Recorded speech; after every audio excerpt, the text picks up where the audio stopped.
Who's Neville? Nigel's dentally challenged look-alike cousin. Never heard of him. Oh, don't get me that. Neville spilled the whole story over a single glass of sherry. Told me all about you. Who are you again? I told you. I'm David Vickers Buchanan of the London and Landview Buchanans. Nigel is our butler here. Neville is our butler there. Nigel is ticklish. Neville has the teeth of a windmill. What is so confusing? And you broke Neville's heart without ever thinking twice. You must have me confused with somebody else. Oh, I've got the right body. Neville described it right down to the push-up bra. I can't help it if he liked what he saw. So you didn't ply Neville with alcohol and promise him that lap dance that you assumed that I wanted, which I do if it's free and I'll tip you. That was part of my old job description. Doesn't mean you can't put those skills to good use. You got Neville to tell the truth to Clint about his unfaithful wife, didn't you? And then you could have Clint all to yourself. Actually, why don't we talk about this later? How much later?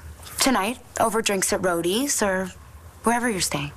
Oh, boy. Wherever you did your training, you must have skipped the class on subtlety. You calling me a gold digger? Takes one to know one. So this isn't about me breaking your uncle's heart. It's about me using it to get my hands on the Buchanan billions. Looks like maybe you're smart, too. So the only question left is, which one of us is smarterest? And I'll tell you something, Cupcake. If anybody's getting their hands on that money, it's me. Game on. Hey, Jess, come in. Hey.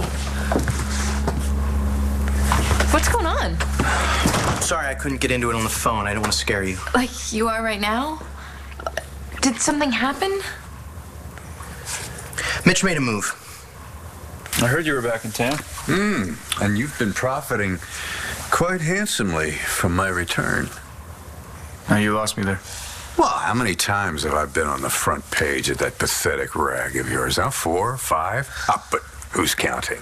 So you've been reading it? Oh, I loved the recreation of my surprise appearance at Jared Banks' funeral. Although I must say the model you hired to pose in the casket, he didn't look a thing like me. You, on the other hand, you continue to look exactly like my late brother Walker. Your surgeon really was quite an artist. You owe me, Todd. I'm here to collect. Preston, what made you decide to move in? Well, Marco and I had been talking about it for a while, and we can't live at Dorian's, and you don't want to live with my dad, right? He can be a little intense. Which we totally get. I mean, my dad... No, it's nothing close to my dad. Yeah, kind of. But I still love him. It's just that I want Cole and Hope and me to be a family. Her dad hates the idea. Well, it's not like you can't be on your own. You're almost 18. I know. Soon I'll be able to vote, but I'm always going to be my daddy's little girl, his only daughter. Well, it's not like you're moving halfway across the country. I know, but he wasn't expecting this. It's not easy for a father to say goodbye. You know how I told you that Ross and I met, right? You were stranded on an island.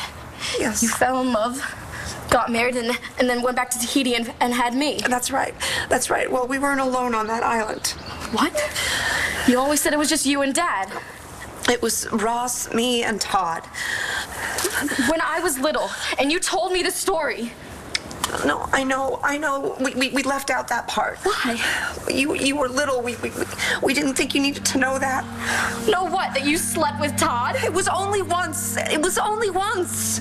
You knew all this time? Danny, no. I found out in Seattle. And you believed her? She's lying. She's not lying. She's so it. She'll say anything to keep me and you apart. Sweetheart, I have proof.